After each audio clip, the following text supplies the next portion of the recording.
Good morning all. ನಾನು ಅಮರೇಶ್ ಪೋತ್ನಾಳ್. ಮತ್ತೊಮ್ಮೆಲ್ಲರಿಗೂ ಅಮರ್ಸ್ ಕ್ಲಾಸಸ್ಗೆ ಸ್ವಾಗತ. ಇದು ಕ್ಲಾಸ್ ನಂಬರ್ 1142 ಆಗುತ್ತೆ ಮತ್ತು ಜೂನ್ 2026ರ 4ನೇ ಭಾಗದ ಪ್ರಮುಖ ಪ್ರಚಲಿತ ಘಟನೆಗಳನ್ನು ನೋಡ್ತೋಗೋಣ. June 2026 important current affairs part 4 ಆಗುತ್ತೆ. ಈಗ ಆಲ್ರೆಡಿ ಪಾರ್ಟ್ 1, ಪಾರ್ಟ್ 2, ಪಾರ್ಟ್ 3 ನೋಡಿದ್ವಿ. ಈಗ ಪಾರ್ಟ್ 4 ಆಗುತ್ತೆ. In between IPL ಮುಗಿದಿತ್ತು. IPL ಬಗ್ಗೆ ಕೂಡ ಒಂದು ಸಪ್ರೇಟ್ ವಿಡಿಯೋದಲ್ಲಿ ನೋಡಿದ್ದೀವಿ. ಅದರ ಜೊತೆಗೆ ಹೊಸ ಮುಖ್ಯಮಂತ್ರಿಗಳೇನು ನಮ್ಮ ರಾಜ್ಯದಲ್ಲಿ ಹೊಸ ಮುಖ್ಯಮಂತ್ರಿಗಳ ಪದಗ್ರಹಣ ಆಗಿತ್ತು. ಆ ಸಂದರ್ಭದಲ್ಲಿ ಇಡೀ ಕರ್ನಾಟಕದ ಮುಖ್ಯಮಂತ್ರಿಗಳು ಒಂದು ನಡೆದು ಬಂದಿರತಕ್ಕಂಥ ದಾರಿ 1947ರಿಂದ 2026ರವರೆಗಿನ ಕಂಪ್ಲೀಟ್ ಜರ್ನಿಯನ್ನು ನೋಡಿದ್ವಿ ಮತ್ತು ವಿತ್ MCQs ವಿತ್ PYQs ನೋಡಿದ್ವಿ. ಅದರ ಜೊತೆಗೆ ಮೋದಿಯವರು 5 ದೇಶಗಳ ಭೇಟಿಗೆ ವಿದೇಶಕ್ಕೆ ಹೋಗಿದ್ರು, ಆ ಒಂದು ವಿಚಾರ ಮತ್ತು ಅದೇ ಸಂದರ್ಭದಲ್ಲಿ 3ನೇ ಭಾರತ ನಾರ್ಡಿಕ್ ಸಮಿಟ್ ನಡೆದಿತ್ತು. ಅದ್ರ ಬಗ್ಗೆ ಅದೇ ಒಂದು ನೆಪವಾಗಿಟ್ಕೊಂಡು ನಾರ್ಡಿಕ್ ದೇಶಗಳಂದರೆ ಯಾವ್ಯಾವು, ಸ್ಕ್ಯಾಂಡಿನೇವಿಯನ್ ನೇಷನ್ಸ್ ಅಂದರೆ ಯಾವ್ಯಾವು, ಬಾಲ್ಟಿಕ್ ಸ್ಟೇಟ್ಸ್ ಅಂದರೆ ಯಾವ್ಯಾವು ಅಂತ ಎಲ್ಲ ನೋಡಿದ್ವಿ. ಆದಮೇಲೆ ನಿನ್ನೆ again French Open grand slam ಮುಗಿದಿತ್ತು, ಅದನ್ನು ಕೂಡ ಅಪ್ಡೇಟ್ ಮಾಡ್ಕೊಂಡಿದ್ದೀವಿ. ಈಗ ಜೂನ್ 2026ರ 4ನೇ ಭಾಗದ ಪ್ರಮುಖ ಪ್ರಚಲಿತ ಘಟನೆಗಳು. ಇಲ್ಲೂ ಕೂಡ ಸಾಕಷ್ಟು ವಿಚಾರಗಳಿದ್ದಾವೆ.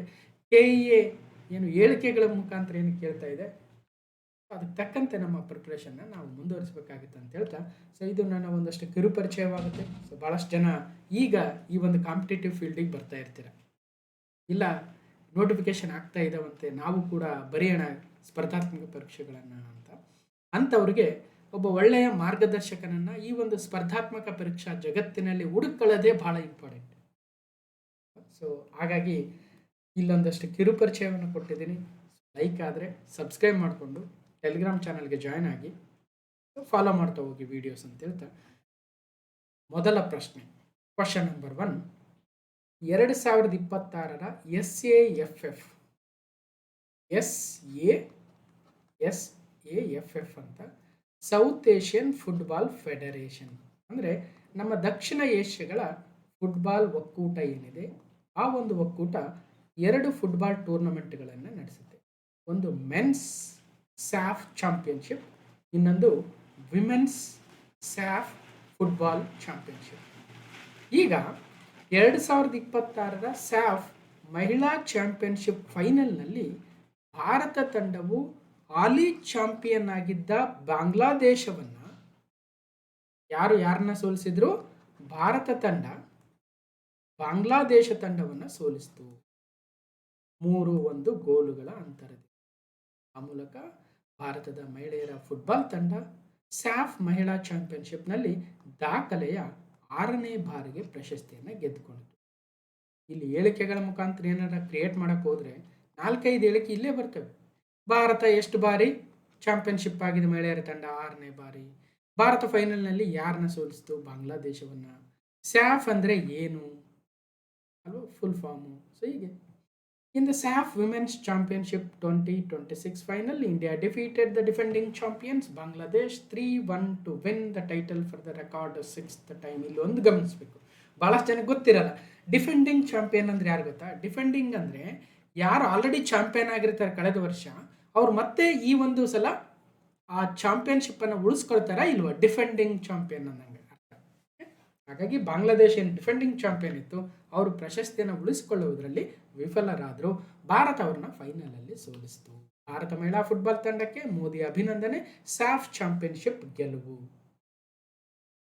ಸ್ಯಾಫ್ ಫುಟ್ಬಾಲ್ ಚಾಂಪಿಯನ್ಶಿಪ್ ಗೆದ್ದ ಭಾರತೀಯ ವನಿತೆಯರ ತಂಡಕ್ಕೆ ಪ್ರಧಾನಿ ಮೋದಿ, ರಾಷ್ಟ್ರಪತಿ ದ್ರೌಪದಿ ಮುರ್ಮು, ಉಪರಾಷ್ಟ್ರಪತಿ CP ರಾಧಾಕೃಷ್ಣನ್, ರಕ್ಷಣಾ ಸಚಿವರು ರಾಜನಾಥ್ ಸಿಂಗ್, ಕ್ರೀಡಾ ಸಚಿವರು ಡಾಕ್ಟರ್ ಮನ್ಸುಖ್ ಮಾಂಡವೀಯ ಸೇರಿದಂತೆ ಹಲವು ಗಣ್ಯರು ಅಭಿನಂದನೆಯನ್ನು ಸಲ್ಲಿಸಿದರು. ಗೋವಾದ ಮಡ್ಗಾವ್ನಲ್ಲಿ ನಡೆದ ಫೈನಲ್ ಪಂದ್ಯದಲ್ಲಿ ಎಲ್ಲಿ ನಡೀತು ಅಂತ ಕೇಳ್ತಾರೆ? ಗೋವಾದ ಮಡ್ಗಾವ್ನಲ್ಲಿ ಭಾರತ ತಂಡ ಬಾಂಗ್ಲಾದೇಶವನ್ನು 3-1 ಗೋಲುಗಳಿಂದ ಸೋಲಿಸುವ ಮೂಲಕ 6ನೇ ಬಾರಿಗೆ ಪ್ರಶಸ್ತಿಯನ್ನು ಮುಡಿಗೇರಿಸಿಕೊಂಡಿತು. ಐತಿಹಾಸಿಕ ಸಾಧನೆಯನ್ನು ಮಾಡಿತು ನಮ್ಮ ಭಾರತದ ಮಹಿಳಾ ಫುಟ್ಬಾಲ್ ತಂಡ. ಫೈನ್, ನೋಟ್ ಮಾಡ್ಕೊಳ್ರಿ. ರೈಟ್, ಹಾಗಾದರೆ 2026 ಸ್ಯಾಫ್ ವಿಮೆನ್ಸ್ ಚಾಂಪಿಯನ್ಶಿಪ್ ಗೋವಾದ ಮಡ್ಗಾವಲ್ಲಿ ನಡೆದಿತ್ತು. 25th ಮೇಯಿಂದ 6 ಜೂನ್ 2026ವರೆಗೂ ಭಾರತ 6ನೇ ಬಾರಿಗೆ ಚಾಂಪಿಯನ್ ಆಯಿತು, ಬಾಂಗ್ಲಾದೇಶ ರನ್ನರ್ ಅಪ್ ಆಯಿತು, ನೋಡ್ಬೋದು. ಇನ್ನು ಸ್ಯಾಫ್ ಚಾಂಪಿಯನ್ಶಿಪ್ಪಲ್ಲಿ ಸೌತ್ ಏಷ್ಯನ್ ಫುಟ್ಬಾಲ್ ಫೆಡರೇಷನಲ್ಲಿ 2 ಚಾಂಪಿಯನ್ಶಿಪ್ ನಡೆಯುತ್ತೆ, ಒಂದು ಮೆನ್ಸ್ ಇನ್ನೊಂದು ವಿಮೆನ್ಸು. ಮೆನ್ಸಲ್ಲಿ ಭಾರತ 9 ಬಾರಿ ಗೆದ್ದು ದಾಖಲೆ ಮಾಡಿದೆ. ಅದೇ ಥರ ವಿಮೆನ್ಸಲ್ಲಿ ಈಗ 6 ಬಾರಿ ಗೆದ್ದು ದಾಖಲೆಯನ್ನು ಮಾಡಿದೆ. ಎರಡನೇ ಪ್ರಶ್ನೆ, ಕ್ವಶನ್ ನಂಬರ್ 2. 15 ವರ್ಷದ ವೈಭವ್ ಸೂರ್ಯವಂಶಿ ಒಂದು ದಾಖಲೆಯನ್ನು ಮಾಡಿದ್ದಾರೆ. ಏನು ದಾಖಲೆ ನೋಡೋಣ. ಈಗ ಮುಂದಿನ ಐರ್ಲೆಂಡ್ ಮತ್ತು ಇಂಗ್ಲೆಂಡ್ ದೇಶಗಳ ಪ್ರವಾಸಕ್ಕೆ ಏನು ಭಾರತ ತಂಡ ಹೋಗುತ್ತೆ, T20 ಇಂಟರ್ನ್ಯಾಷನಲ್ ತಂಡದಲ್ಲಿ ಸ್ಥಾನವನ್ನು ಪಡೆದಿದ್ದಾರೆ ವೈಭವ್ ಸೂರ್ಯವಂಶಿ. ಆ ಮೂಲಕ ಹಿರಿಯ ಪುರುಷರ ರಾಷ್ಟ್ರೀಯ ತಂಡಕ್ಕೆ ಆಯ್ಕೆಯಾದ ಅತ್ಯಂತ ಕಿರಿಯ ಆಟಗಾರ ಎಂಬ ಹೆಗ್ಗಳಿಕೆಗೆ ಪಾತ್ರರಾಗಿದ್ದಾರೆ. Just 15 year old kid Vaibhav Suryavanshi wonder kid ಅಂತ ಇವತ್ತು ಕರೆಸ್ಕೊಳ್ತಾ ಇದ್ದಾರೆ, ವಂಡರ್ ಬಾಯ್ ಅಂತ ಕರೆಸ್ಕೊಳ್ತಾ ಇದ್ದಾರೆ. 15 ವರ್ಷಕ್ಕೆ ಏನೆಲ್ಲ ಸಾಧನೆಯನ್ನು ಮಾಡ್ತಾ ಇದ್ದಾರೆ. ಎಂತೆಂಥ ದೊಡ್ಡ ಅಂತಾರಾಷ್ಟ್ರೀಯ ಬೌಲರ್ಗಳನ್ನು ಯಾರು ಬೂಮ್ರಾ ಯಾರೋ, ಸ್ಟಾರ್ಕೋ ಅಥವಾ ಇನ್ನೊಬ್ರು ಯಾರು ಹೆಜಲ್ವುಡ್ಡೋ, ಭುವನೇಶ್ವರ್ ಕುಮಾರೋ ಅಥವಾ any international very famous bowler ಯಾರಿದ್ದಾರೆ, even you take a spin bowlers also, ಯಾರನ್ನೂ ಉಳಿಸಿಲ್ಲ.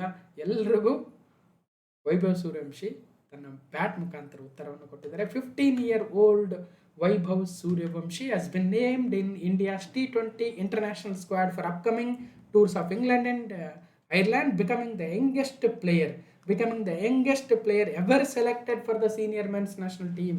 ಆ ಮೂಲಕ ಸಚಿನ್ ತೆಂಡೂಲ್ಕರ್, ನಮ್ಮ ಕ್ರಿಕೆಟ್ ಜಗತ್ತಿನ ದಿಗ್ಗಜ ದಂತಕತೆ ಸಚಿನ್ ತೆಂಡೂಲ್ಕರ್ ಅವರ ದಾಖಲೆಯನ್ನು ಮುರಿತಾ ಇದ್ದಾರೆ. ಮತ್ತೊಬ್ಬ ಭಾರತದ ದಂತಕತೆ ಹುಟ್ಕೊಂಡಿದ್ದಾನಂತ ಈಗ ನಾವು ಡೆಫಿನೆಟ್ಲಿ ಅನ್ಕೋಬೋದು. ಆದರೆ ದಂತಕತೆ ಆಗೋದು ಯಾವಾಗಂದರೆ ಸಾಧನೆಗಳನ್ನು ಮೀರಿ ನಿಂತಾಗ. ಇದೇ ಒಂದು ಕನ್ಸಿಸ್ಟೆನ್ಸಿಯನ್ನು ಸುಮಾರು 10-15 ವರ್ಷಗಳ ಕಾಲ ಇವರು ಮೇಂಟೈನ್ ಮಾಡಿದರೆ ಡೆಫಿನೆಟ್ಲಿ ಇಡೀ ಪ್ರಪಂಚದಲ್ಲಿ ತೆಂಡೂಲ್ಕರ್, ಕೊಹ್ಲಿ ಅಥವಾ ಇನ್ಯಾರು ಬ್ರಯನ್ ಲಾರಾ ಅಲ್ವಾ, ರಿಕಿ ಪಾಂಟಿಂಗ್, ದೊಡ್ಡ ದೊಡ್ಡ ಇಂಟರ್ನ್ಯಾಷನಲ್ ಪ್ಲೇಯರ್ಸ್ ಯಾರಿದ್ದಾರೆ ಅವರೆಲ್ಲರನ್ನ ಮೀರಿಸ್ತಾರೆ ಡೆಫಿನೆಟ್ಲಿ. ನೋಡೋಣ. ಸೂರ್ಯಕುಮಾರ್ಗೆ ಸ್ಥಾನವೇ ಇಲ್ಲ ಅಂದರೆ T20 ವರ್ಲ್ಡ್ ಕಪ್ ಗೆದ್ದು ಕೊಟ್ಟಿರ್ತಕ್ಕಂಥ ಕ್ಯಾಪ್ಟನ್ ಸೂರ್ಯಕುಮಾರ್ ಅವರಿಗೆ ತಂಡದಲ್ಲಿ ಸ್ಥಾನನೇ ಇಲ್ಲ ಅಂದರೆ ಕಾಂಪಿಟೇಷನ್ ಎಷ್ಟಿದೆ ನಮ್ಮ ಭಾರತದಲ್ಲಿ ಕ್ರಿಕೆಟಲ್ಲಿ ನೋಡ್ಬೋದು. ವೈಭವ್ ಸೂರ್ಯವಂಶಿ ಸೇರ್ಪಡೆ, ಸಚಿನ್ ತೆಂಡೂಲ್ಕರ್ ದಾಖಲೆ ಪತನ, ಶ್ರೇಯಸ್ಗೆ T20 ನಾಯಕತ್ವ. ಈಗ ಭಾರತ ತಂಡದ T20 ಪುರುಷರ ತಂಡದ ನೂತನ ನಾಯಕರಾಗಿ ಶ್ರೇಯಸ್ ಅಯ್ಯರ್ ಅವರನ್ನು ಆಯ್ಕೆ ಮಾಡಲಾಗಿದೆ. ಇಂಗ್ಲೆಂಡ್ ಪ್ರವಾಸಕ್ಕೆ BCCI ಶನಿವಾರ ಭಾರತ T20 ತಂಡವನ್ನು ಪ್ರಕಟಿಸಿದ್ದು, ನಿರೀಕ್ಷೆಯಂತೆ ಶ್ರೇಯಸ್ ಅಯ್ಯರ್ ಅವರಿಗೆ ನಾಯಕತ್ವದ ಹೊಣೆಯನ್ನು ನೀಡಲಾಗಿದ್ದು, ಸೂರ್ಯಕುಮಾರ್ ಯಾದವ್ ಅವರನ್ನು ನಾಯಕ ಸ್ಥಾನದಿಂದ ಕೆಳಗಿಳಿಸಲಾಗಿದೆ ಮತ್ತು ತಂಡದಿಂದ ಕೈಬಿಡಲಾಗಿದೆ. ಉಪನಾಯಕರಾಗಿ ತಿಲಕ್ ವರ್ಮರ್ ಅವರಿಗೆ ಬಡ್ತಿಯನ್ನು ನೀಡಲಾಗಿದೆ. ಆ ಮೂಲಕ ವೈಭವ್ ಸೂರ್ಯವಂಶಿರವರಿಗೆ ತಂಡದಲ್ಲಿ ಸ್ಥಾನವನ್ನು ಕೂಡ ಕಲ್ಪಿಸಲಾಗಿದೆ. ಇದರೊಂದಿಗೆ ಕೇವಲ 15 ವರ್ಷ 71 ದಿನಗಳ ಪ್ರಾಯದ ವೈಭವ್ ಸೂರ್ಯವಂಶಿ ಭಾರತ ತಂಡಕ್ಕೆ ಆಯ್ಕೆಯಾಗಿರ್ತಕ್ಕಂಥ ಅತ್ಯಂತ ಕಿರಿಯ ಆಟಗಾರ ಎಂಬ ಇತಿಹಾಸವನ್ನು ನಿರ್ಮಿಸಿದ್ದಾರೆ. ವೈಭವ್ ಸೂರ್ಯವಂಶಿ 15 ವರ್ಷ 71 ದಿನ. ಅದೇ ರೀತಿಯಾಗಿ ಕ್ರಿಕೆಟ್ನ ದಂತಕತೆ ಸಚಿನ್ ತೆಂಡೂಲ್ಕರ್ ಅವರು 16 ವರ್ಷ 205 ದಿನಗಳ ತಮ್ಮ ವಯಸ್ಸಿನಲ್ಲಿ ಭಾರತ ತಂಡಕ್ಕೆ ಪಾದಾರ್ಪಣೆಯನ್ನು ಮಾಡಿದರು. 15 years 71 days, 16 years 205 days. ಅತಿ ಕಿರಿಯ ಆಟಗಾರ ವೈಭವ್ ಸೂರ್ಯವಂಶಿ. ಜಗತ್ತಿನ ಕ್ರಿಕೆಟ್ ರಂಗದಲ್ಲಿ ಸಂಚಲನ ಮೂಡಿಸಿರುವ ಭಾರತದ star batter Vaibhav Suryavanshi England T20 cricket ಪ್ರವಾಸಕ್ಕೆ ಭಾರತದೊಂದಿಗೆ ಆಯ್ಕೆಯಾಗಿದ್ದಾರೆ. ಆ ಮೂಲಕ ಸಚಿನ್ ತೆಂಡೂಲ್ಕರ್ ಅವರ ದಾಖಲೆಯನ್ನು ಮುರಿದಿದ್ದಾರೆ. 15 ವರ್ಷದ ಸೂರ್ಯವಂಶಿ 16 ವರ್ಷಕ್ಕೆ ಕಾಲಿಟ್ಟಿದ್ದಂತಹ ಸಚಿನ್ ತೆಂಡೂಲ್ಕರ್ ಅವರ ದಾಖಲೆಯನ್ನು ಮುರಿದಿದ್ದಾರೆ. ಇನ್ನು ಮಹಿಳಾ ವಿಭಾಗದಲ್ಲಿ ಶಫಾಲಿ ವರ್ಮಾರವರು 15 ವರ್ಷ 239 ದಿನಗಳ ದಾಖಲೆಯನ್ನು ಹೊಂದಿದ್ದಾರೆ ಮಹಿಳಾ ತಂಡ. ಇಷ್ಟು ಡೀಟೇಲ್ ನೆನ್ಪಿಟ್ಟಿರಿ, ಕೇಳೋ ಚಾನ್ಸಸ್ ಇರುತ್ತೆ. ಇಲ್ಲಿ 1-2-3 ಅಂಶಗಳು. ಈ ನಮ್ಮ ಭಾರತದ ಕ್ರಿಕೆಟ್ ತಂಡದ ಸೆಲೆಕ್ಷನ್ ಕಮಿಟಿಯ ಮುಖ್ಯಸ್ಥರು ಅಜಿತ್ ಅಗರ್ಕರ್ ಇದ್ದಾರೆ. ಇನ್ನು board of control for cricket in India, Bharat cricket ನಿಯಂತ್ರಣ ಮಂಡಳಿ, ಇದರ ಪ್ರಧಾನ ಕಚೇರಿ ವಾಂಖೆಡೆ ಸ್ಟೇಡಿಯಂ ಮುಂಬೈಯಲ್ಲಿದೆ. 1928 ಸ್ಥಾಪನೆ. ಪ್ರಸ್ತುತ BCCI ಕಾರ್ಯದರ್ಶಿಗಳು ಮಿಥುನ್ ಮನಾಸ್ ಅವರು. ಹಾಗಾಗಿ board of control for cricket in India BCCI 1928 ಸ್ಥಾಪನೆ. ಅದೇ ರೀತಿಯಾಗಿ ವಾಂಖೆಡೆ ಸ್ಟೇಡಿಯಂಲ್ಲಿ ತನ್ನ ಪ್ರಧಾನ ಕಚೇರಿ. ಮಿಥುನ್ ಮನಾಸ್ ಅವರು ಪ್ರೆಸಿಡೆಂಟು, ರಾಜೀವ್ ಶುಕ್ಲಾರ್ ಅವರು ವೈಸ್ ಪ್ರೆಸಿಡೆಂಟು. ಹಾಗೆ men's coach Gautam Gambhir, women's coach Amul Majumdar ಇದ್ದಾರೆ, ಗಮನಿಸ್ಬೋದು. ಮೂರನೇ ಪ್ರಶ್ನೆ, ಜಾಗತಿಕ ಅನಿಶ್ಚಿತತೆಯ ಸಮಯದಲ್ಲಿ ಭಾರತದ ಆರ್ಥಿಕ ಬೆಳವಣಿಗೆಯನ್ನು ಹೆಚ್ಚಿಸುವ ಕಾರ್ಯತಂತ್ರಗಳನ್ನು ಚರ್ಚಿಸಲು ಪ್ರಧಾನಿ ಮೋದಿ ಅವರು ಆರ್ಥಿಕ ಸಲಹಾ ಮಂಡಳಿ EACPM ಜೊತೆ ಸಭೆ ನಡೆಸಿದರು. Prime minister Narendra Modi chaired a meeting with the economic advisory council EACPM to discuss strategies for boosting India's economic growth during the global uncertainties. ಈಗ ನೋಡ್ಬೋದು ಸಾಕಷ್ಟು ಏನು ಅನಿಶ್ಚಿತತೆ ಅಂತೂ ಇದೆ ಪ್ರಪಂಚದಲ್ಲಿ. ಇಂಥ ಸಂದರ್ಭದಲ್ಲಿ economic advisory council for prime minister ಅಂತ ಏನು ಕರಿತೀವಿ EACPM ಅವ್ರ ಜೊತೆ ಡಿಸ್ಕಷನ್ ಮಾಡಿದರೆ, ಸಲಹೆ ಸೂಚನೆಗಳನ್ನು ಪಡೆದಿದ್ದಾರೆ ಪ್ರಧಾನಮಂತ್ರಿಗಳು. ಆರ್ಥಿಕ ಸಲಹಾ ಮಂಡಳಿ ಸಭೆ ನಡೆಸಿದ ಮೋದಿ ಮಧ್ಯಪ್ರಾಚ್ಯ ಸಂಘರ್ಷ ಮತ್ತು ಹರ್ಮುಜ್ ಜಲಸಂಧಿ ಭಾಗಶಃ ಬಂದ್ ಆಗಿರುವ ಹಿನ್ನೆಲೆಯಲ್ಲಿ ಜಾಗತಿಕ ಮಾರುಕಟ್ಟೆಯಲ್ಲಿ ಎದುರಾಗಿರತಕ್ಕಂಥ ಅನಿಶ್ಚಿತತೆಯ ನಡುವೆ ಪ್ರಧಾನಿ ನರೇಂದ್ರ ಮೋದಿ ಅವರು ತಮ್ಮ ಆರ್ಥಿಕ ಸಲಹಾ ಮಂಡಳಿ ಸದಸ್ಯರೊಂದಿಗೆ ಉನ್ನತ ಮಟ್ಟದ ಸಭೆಯನ್ನು ನಡೆಸಿದರು. ಮತ್ತು ಈ ಸಂದರ್ಭದಲ್ಲಿ ಆರ್ಥಿಕ ಪ್ರಗತಿಯ ವೇಗವನ್ನು ಹೇಗೆ ಕಾಯ್ದುಕೊಳ್ಬೇಕು, ನಾಗರಿಕರ ಸುಲಭ ಜೀವನ ಸುಧಾರಿಸಲು ಕೈಗೊಳ್ಳಬೇಕಾದ ನೀತಿ ಸುಧಾರಣಾ ಕ್ರಮಗಳ ಕುರಿತು ಚರ್ಚೆ ನಡೆಸಿದರು. ಭಾರತದ ಮ್ಯಾಕ್ರೋ ಎಕನಾಮಿಕ್ ಸ್ಥಿರತೆಯನ್ನು ಕಾಪಾಡಿಕೊಂಡು ದೇಶದ ಆರ್ಥಿಕ ಬೆಳವಣಿಗೆಯನ್ನು ಹೇಗೆ ವೇಗಗೊಳಿಸಬಹುದು ಎಂಬ ಬಗ್ಗೆ ತಜ್ಞರು ತಮ್ಮದೇ ಆಗಿರತಕ್ಕಂಥ ಅಭಿಪ್ರಾಯಗಳನ್ನು ಕೊಟ್ಟಿದ್ದಾರೆ. ಗಮನಿಸಬಹುದು. PM Modi chairs PMEAC prime minister economic advisory council meet amid West Asia crisis, reviews the strategies to sustain the growth. EACPM is an independent body. ಇದು ನಮ್ಮ ಪ್ರಧಾನಮಂತ್ರಿಗಳಿಗೆ ಆರ್ಥಿಕ ಸಲಹೆಗಳನ್ನು ಕೊಡ್ತಕ್ಕಂಥ ಒಂದು ಬಾಡಿ ಆಗುತ್ತೆ. ಅದರ ಅಧ್ಯಕ್ಷರೀಗ ಎಸ್ ಮಹೇಂದ್ರ ದೇವ್ ಅವರು ಇದ್ದಾರಂತೆ. ಎಸ್ ಮಹೇಂದ್ರ ದೇವ್ ಅವರು. ಹಾಗೆ ಸಂಜಯ್ ಕುಮಾರ್ ಮಿಶ್ರಾ, ಸಂಜೀವ್ ಸನ್ಯಾಲ್ ಅವರು, ಶಮಿಕಾ ರಾವಿ ಇವರೆಲ್ಲರೂ ಕೂಡ ಸದಸ್ಯರಾಗಿ ಇದ್ದಾರೆ ಮತ್ತು ಪಾರ್ಟ್ ಟೈಮ್ ಮೆಂಬರ್ಸ್ ಕೂಡ ಇದ್ದಾರೆ. ಒಂದೇ ನಿಮಿಷ ನೀವು ಕನ್ಫರ್ಮ್ ಮಾಡ್ಕೊಂಬಿಟ್ರೆ ಯಾರು EACPMನ ಚೇರ್ಮನ್ ಮತ್ತು ಸದಸ್ಯರಿದ್ದಾರೆ ಕನ್ಫರ್ಮ್ ಮಾಡ್ಕೊಳ್ರಿ.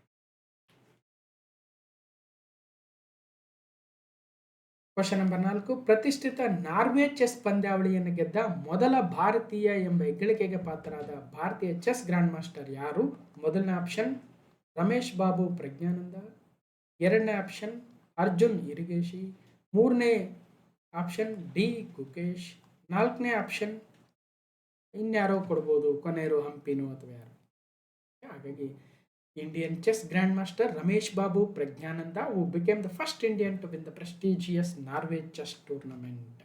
ನಾರ್ವೆ ಚೆಸ್ ಪ್ರಜ್ಞಾನಂದಗೆ ಮುಕುಟ. ಅಂದರೆ ನಾರ್ವೆ ಚೆಸ್ ಟೂರ್ನಮೆಂಟನ್ನು ಇದುವರೆಗೂ ಭಾರತೀಯ ಚೆಸ್ ಆಟಗಾರರು ಯಾರೂ ಕೂಡ ಗೆದ್ದಿರಲಿಲ್ಲ. ಮೊಟ್ಟ ಮೊದಲ ನಿದರ್ಶನವಾಗಿ ನಮ್ಮ ಭಾರತದ ಉದಯೋನ್ಮುಖ ಗ್ರ್ಯಾಂಡ್ ಮಾಸ್ಟರ್ ತಾರೆ ರಮೇಶ್ ಬಾಬು ಪ್ರಜ್ಞಾನಂದ ಇಂತಹ ಒಂದು ಸಾಧನೆಯನ್ನು ಮಾಡಿದ್ದಾರೆ.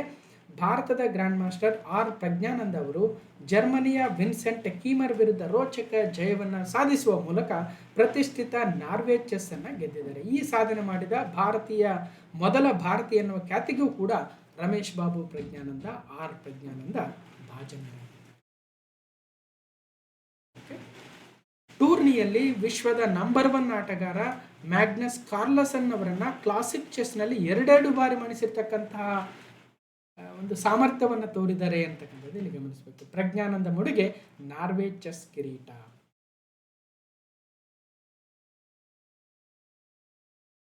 ನಾರ್ವೆ ಚೆಸ್ ಚಾಂಪಿಯನ್ ನಾರ್ವೆದ ಓಸ್ಲೋದಲ್ಲಿ ನಡೆದಿತ್ತು. ಈ ಒಂದು ಚಾಂಪಿಯನ್ಶಿಪ್ ಅನ್ನು ರಮೇಶ್ ಬಾಬು ಪ್ರಜ್ಞಾನಂದ ಗೆಲ್ಲುವ ಮೂಲಕ ಮೊಟ್ಟ ಮೊದಲ ಭಾರತೀಯರಾಗ್ತಾ ಇದ್ದಾರೆ. ನಾರ್ವೆ ಚೆಸ್ ಚಾಂಪಿಯನ್ಶಿಪ್ ಅನ್ನು ಗೆದ್ದಿರ್ತಕ್ಕಂಥ ಮೂಲಕ ನಾರ್ವೆ ಚೆಸ್ 2026 ನಾರ್ವೆಯ ರಾಜಧಾನಿ ಓಸ್ಲೋದಲ್ಲಿ ನಡೆದಿತ್ತು 25 ಮೇಯಿಂದ 5 ಜೂನ್ವರೆಗೂ.